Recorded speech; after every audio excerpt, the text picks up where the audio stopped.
Hallo zusammen und schaut mal, was auf dem Tisch liegt. Endlich 27 Tage später. Als angekündigt ist das Galaxy Z Fold 3 endlich bei mir angekommen und das bedeutet, wir packen das gute Stück jetzt aus. Es ist die schwarze Variante mit 512 GB. Wir gucken uns das mal an. So sieht das Ganze aus. 512 GB an internen Speicher, 12 GB Arbeitsspeicher. Die Farbe nennt sich Phantom Black. Wunderbar. Wir haben auf der Oberseite das Branding Z für Z Fold 3 5G. Auf der rechten Seite haben wir den Samsung-Schriftzug.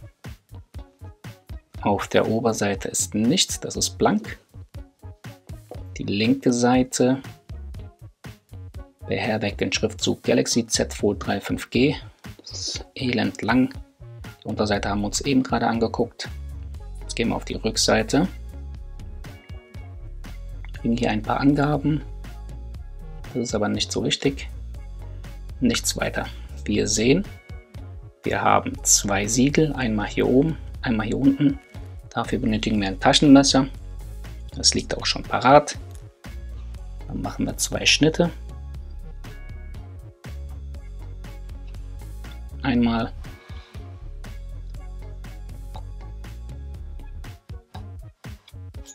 zweimal.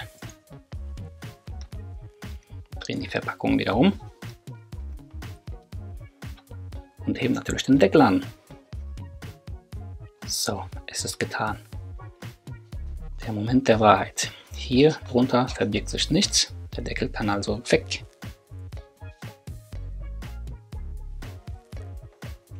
Das Galaxy Z Fold 3 begrüßt uns sofort auf oberster Ebene. Ich hebe es an und lege es noch ganz kurz beiseite, damit wir uns den restlichen Verpackungsinhalt anschauen können. So sieht er aus. Wir haben hier einen Trenner, beziehungsweise es ist direkt schon hier eine kleine Umverpackung. Die beherbergt auf der Rückseite einmal das SIM-Eject-Tool und innen drin dürfte, genau, greifen wir mal von unten an. Richtig. Das USB-C auf USB-C Kabel sowie ein Quick Start Guide.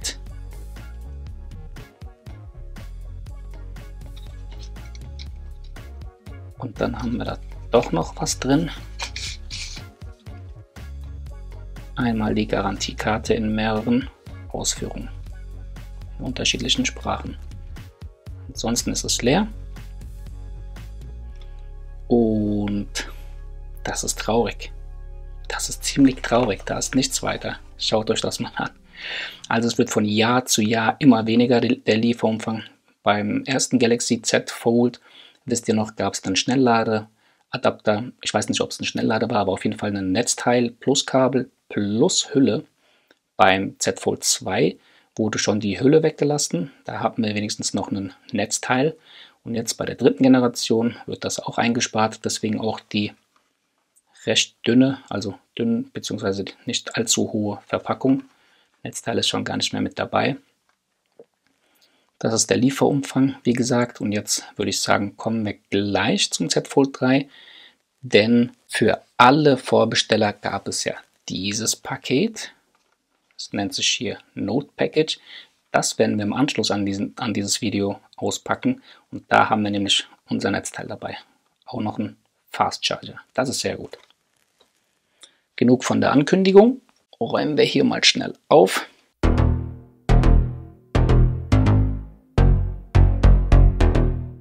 Und nehmen uns das Galaxy Z Fold 3 vor.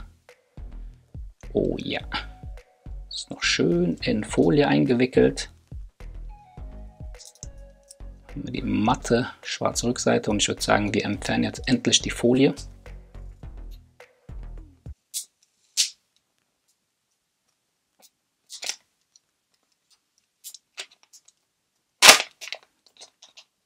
Hier haben wir noch ein Symbol für die SIM-Karte, die wird da reinkommen.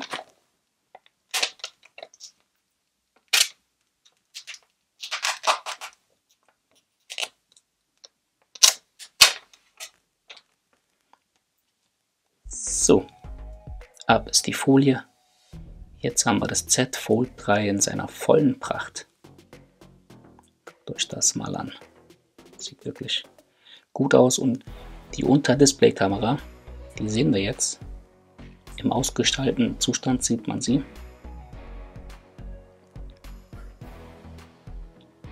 Das ist ja eine der großen Neuerungen, obwohl diese Kamera jetzt keine allzu gute Bildqualität abliefern soll, laut den ersten Tests, aber immerhin verschwindet sie bei eingeschaltetem Display. Wir haben ganz normal, oh, ich sehe es gerade, mehr Folien. Lauter Leiser-Wippe, Ein- und Ausschaltknopf mit integriertem Fingerabdrucksensor, USB Typ C, Eingang, Mikrofon, Lautsprecher. Auf der linken Seite, wie eben erwähnt, den Einschub für die SIM-Karte. Auf der Oberseite 3 Mikrofone und Lautsprecher. Wow. Die Rückseite, da machen wir das jetzt auch mal schnell weg. Den EMI-Sticker, den nehmen wir ab.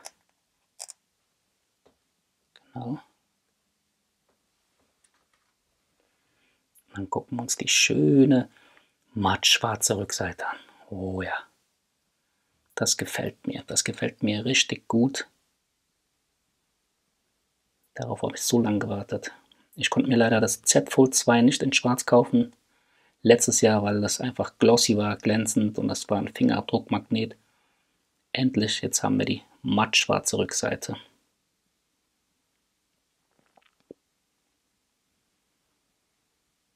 So schaut das Ganze aus.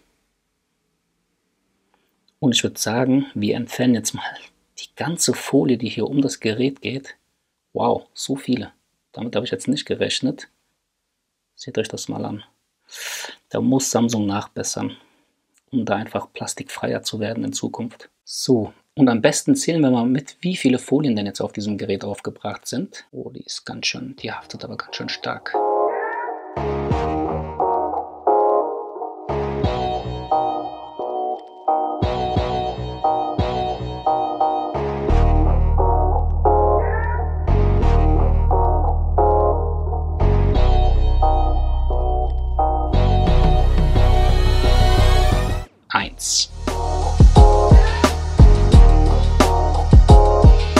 Zwei.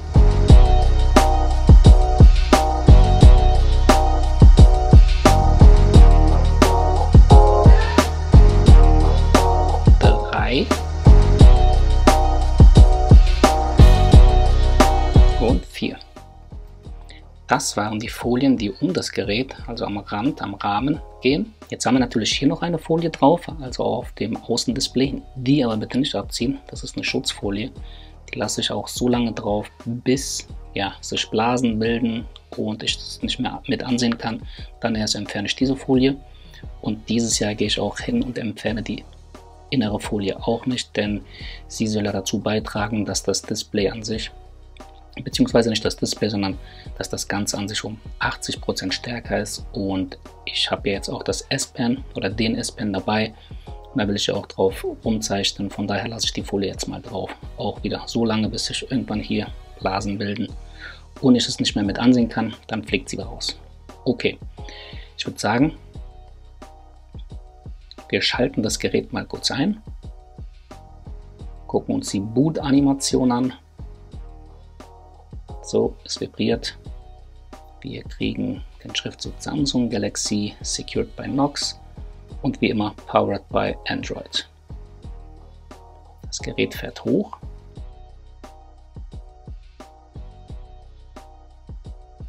Starting Android.